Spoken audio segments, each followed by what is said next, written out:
Hey guys, this is the first of a two-part series entitled the FMG9 Debate.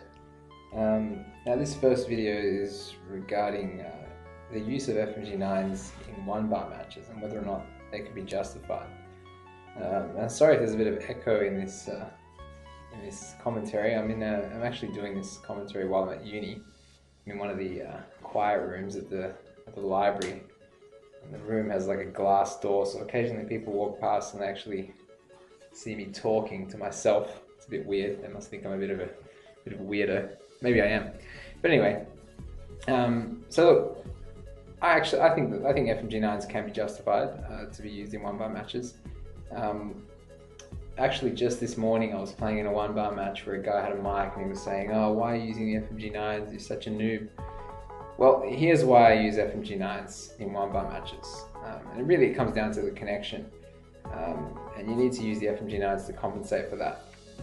Now, I don't know about you guys, but I mean, I'm located in Perth, so whenever I get a one-bar match that's located in America or Europe, I always have one bar, literally.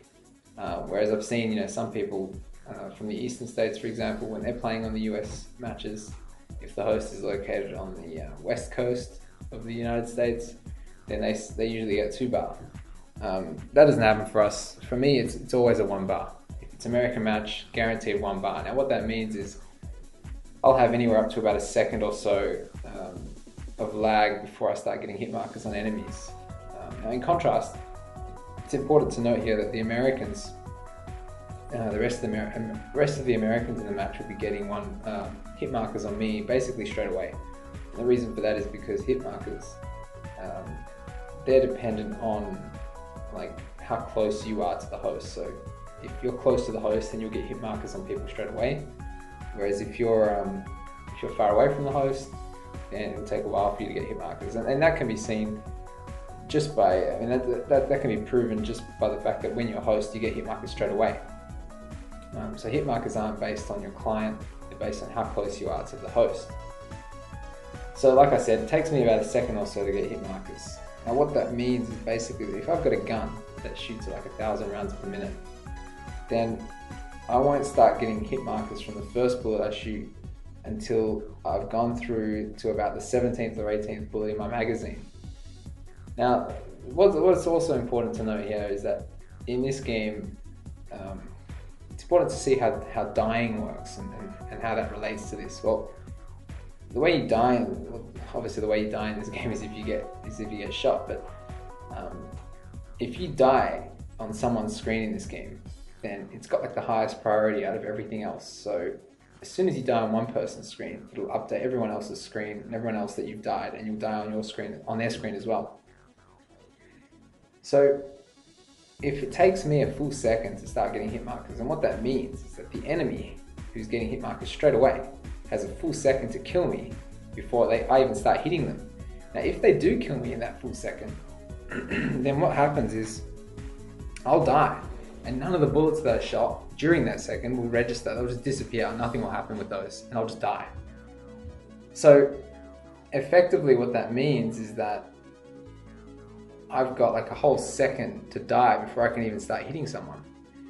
Now, the reason why the use of FMG9s then is so important is because FMG9s are the fastest shooting guns, and they'll kill really, really quickly as well because of that. So what I need to do is I need to ensure that as soon as the first 3 or 4 bullets that I shoot register, I need to make sure that those 3 or 4 bullets kill the enemy. Otherwise, anything after that is just more time that the enemy has to kill me. Now remember, they've still had a full second to kill me before I even start hitting them. So I have to make sure that as soon as that second is over, as soon as my hit markers start registering, they die. And the best way to do that is to use the akimbo FMG9s, because they're shooting a lot of bullets really quickly and they're doing a lot of damage. So generally, the enemy will die really, really fast. So that covers the one bar scenario. In the next video, I'll talk about why the same is true for people that live in Perth in Australian matches. If you don't agree with this, then that's fine. I mean, you're allowed to disagree. But I do encourage you to explain sort of why you disagree in the comments. Now, don't be 5-year-olds and say, oh, FMG9s are for noobs, that's why you shouldn't use them. I expect that if you're gonna disagree, you're gonna provide some sort of evidence, some sort of factual background, a logical reasoning behind why you think it's not true. So any comments that are about FMG9s are for noobs, you're such a noob for using FMG9s in one bar matches, I'm just going to delete those, because they're not logical, or they don't have any reason behind them.